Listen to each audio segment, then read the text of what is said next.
on entrepreneurship. So we'll be talking about entrepreneurship in a global context. So the reason I chose this topic was because today we have an international conference, and Professor Gawar Ahmed spoke about globalization.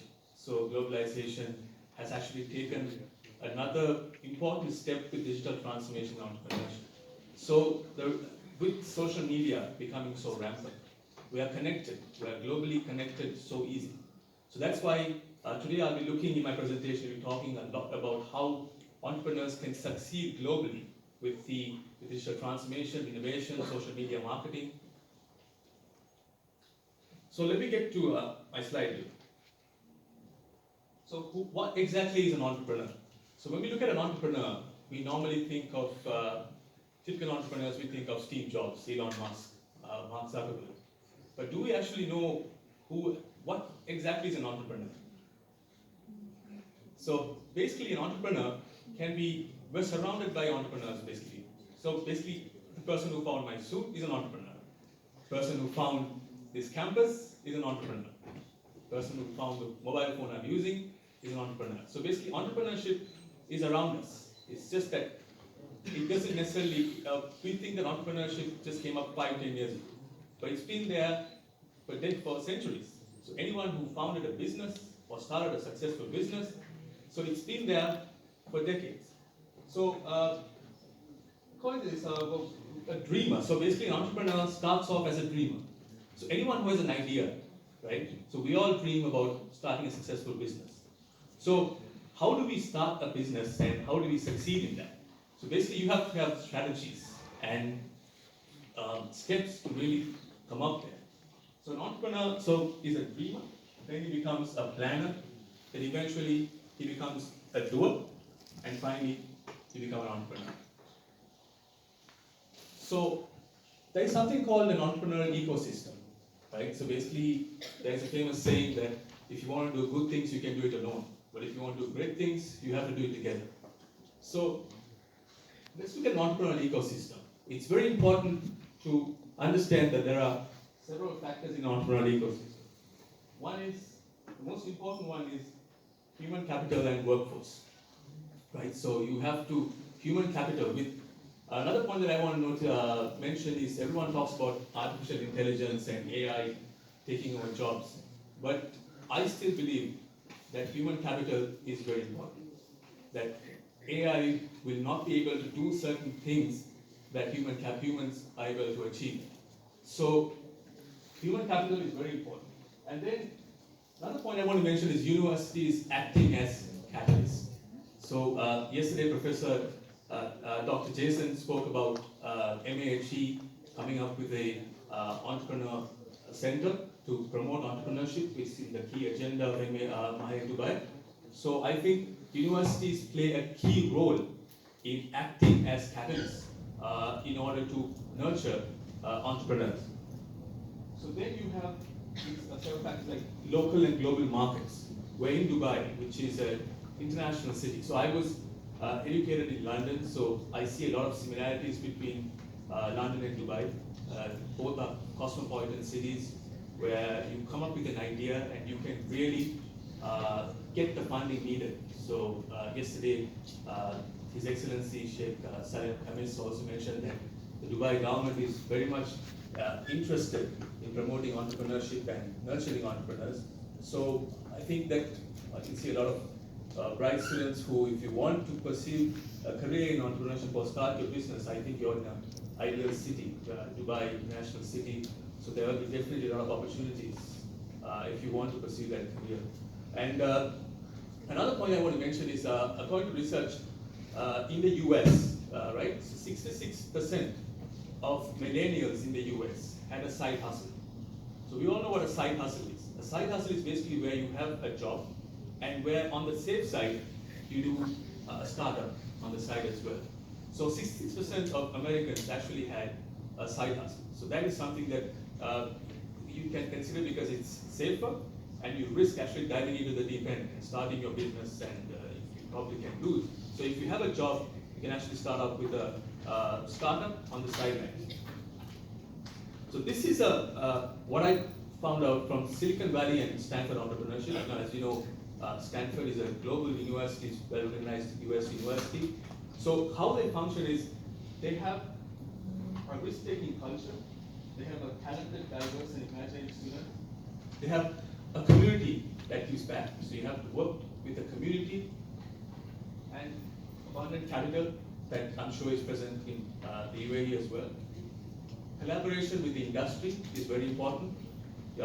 Taking tours and with particularly industry experts, talking to them, that will probably facilitate entrepreneurs, students, and obviously the government support, like I mentioned earlier.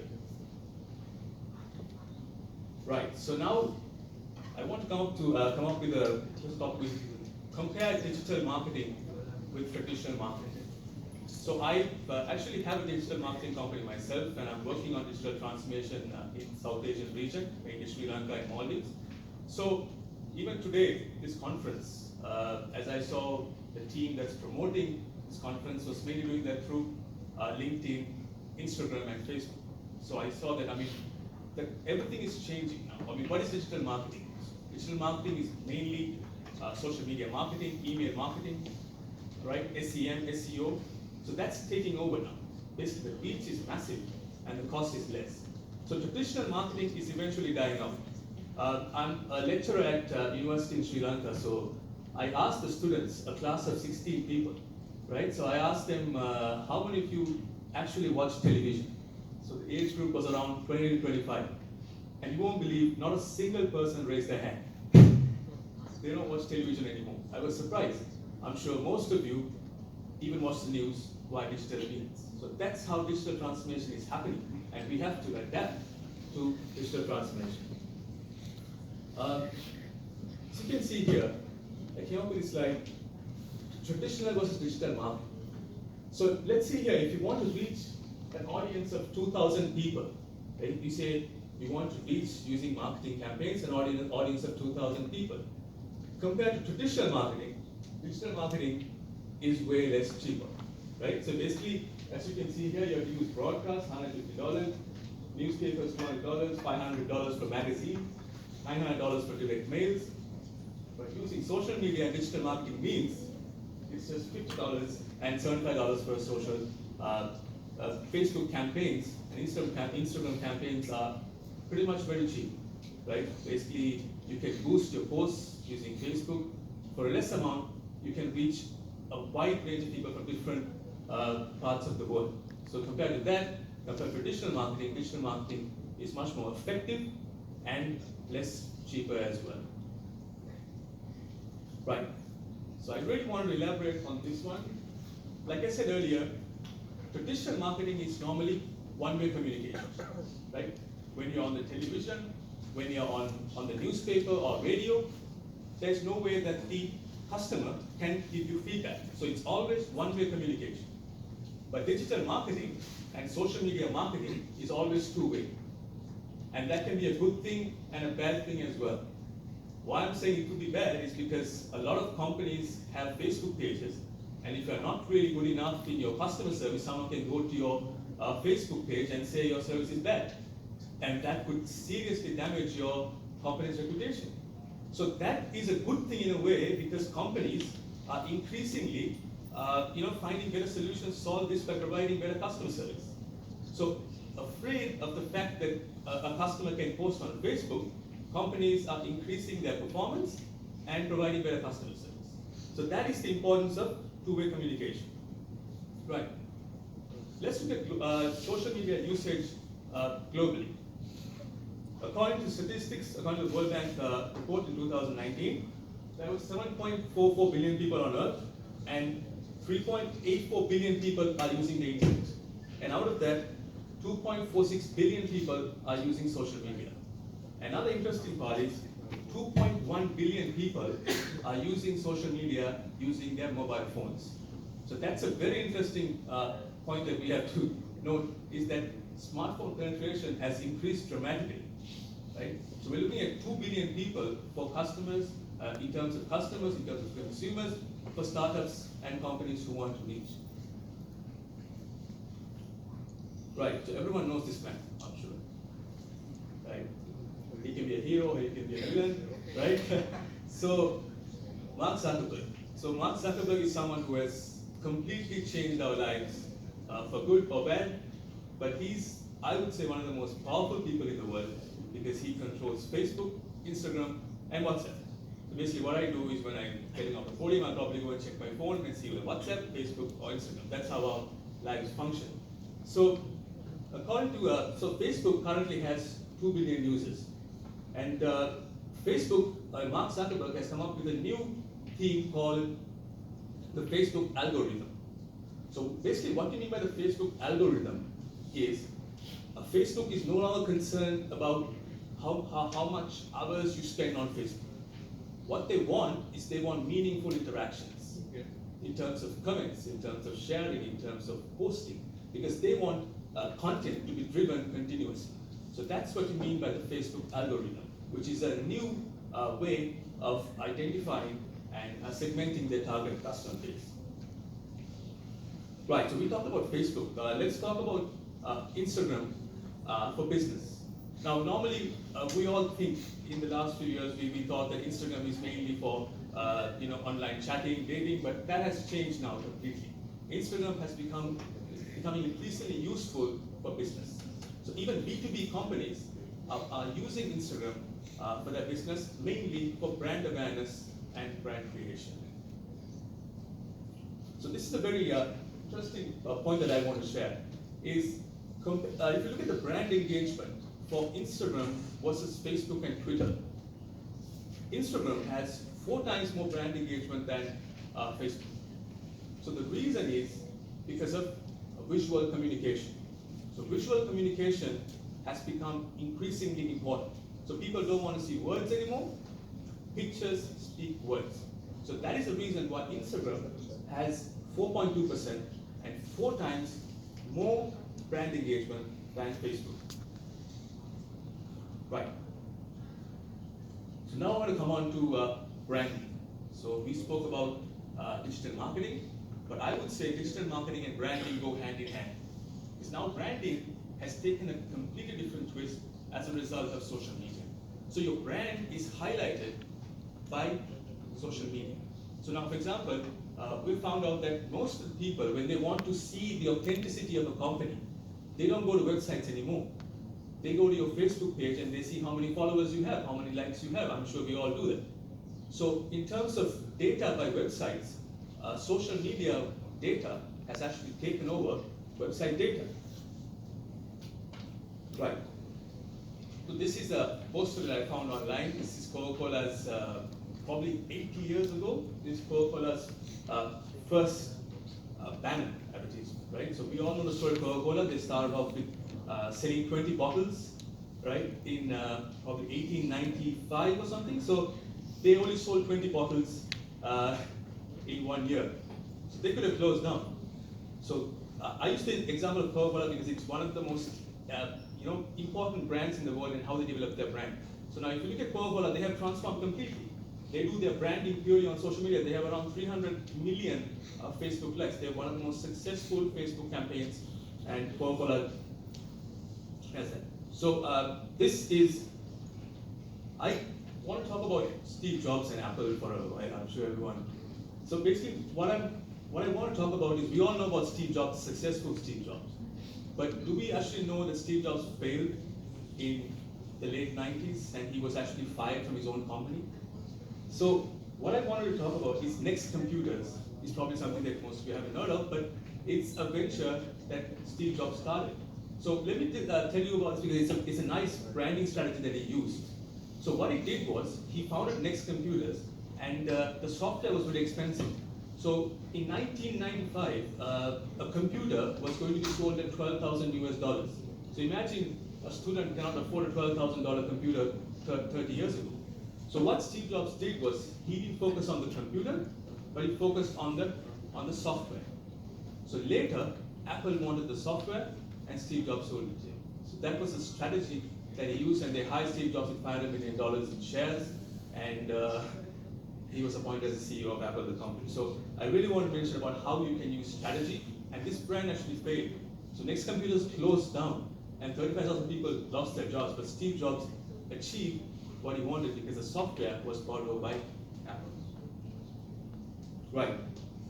So in terms of branding, right, there are three different factors. One is a brand position. So I just spoke about Apple. So how does Apple position their brand? Apple positions their brand. I mean, we have Samsung and Huawei, but why do we buy Apple? Because they positioned it as a brand that will give you sort of like prestige if you buy. So that is how Apple positions their brand. So a brand position gradually goes on to your brand personality, right? So you have the brand position, then you come on to the brand personality, and then eventually you come on to the brand execution. So it all starts off with positioning your brand ideally for your target market.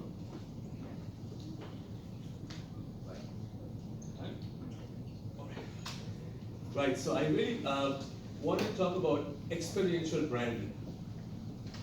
So what is experiential branding? It's a disruptive form of branding that has been found out where normally when we sell a product or service, we sell the features. But now what's happening is that companies are selling their experiences more. So it's a new form of disruptive branding that's happening, and I'll give you a few examples. Nike. So Nike is one adapts experience brand. So have you ever seen a Nike advertisement which says our shoes are good, that you should buy your shoes because you can probably last longer? No. What do they focus on? They focus on sports personalities, right? So Nike is an excellent example of experience branding. So let's look at Tesla, right? Elon Musk Tesla. So what is Elon Musk's strategy? What does he do? Has he ever said that Tesla cars are nice? It will give you fuel consumption, you can save fuel. No, what does he do? He focuses on a broader concept. He says Tesla will save the world, right? He says global warming is happening. Electric cars is going to change everything. So Tesla mainly focuses on a broader concept. So Elon Musk focuses on global warming. Red Bull. So we all know Red Bull, and Red Bull is 2 times more expensive than other normal energy drinks. But why do you buy Red Bull? Because of the brand. And how does Red Bull promote? If you have time, please go to your Facebook and see the Red Bull Facebook page. They have one of the most innovative Facebook pages around. So what they do is they focus on extreme sports for branding. So Red Bull, constantly posts videos about experiences. And Uber is another good example of how experience branding. So Uber mainly focus on experiences. So they don't sell their product, they sell their experience. Okay, so this is actually my brand. I want to give a real life example of my brand. So I actually have a clean coconut water brand in Sri Lanka. It's called Shopikona. So I use experience branding there as well. So what we did was, we never focused on the product. We focused on Sri Lanka has one of the best beaches, right? And Sri Lanka Maldives. So basically what we did was we mainly focused on the experience. So we have a clean coconut water bottle, but we don't say the bottle is nice, you can drink it, it's tasty. We say, you drink it, you get a tropical experience. This was taken in Dubai by one of our social media campaigners. It says, beat the heat of Dubai with clean coconut water. And that was taken in Sri Lanka. So that's how that's the we have.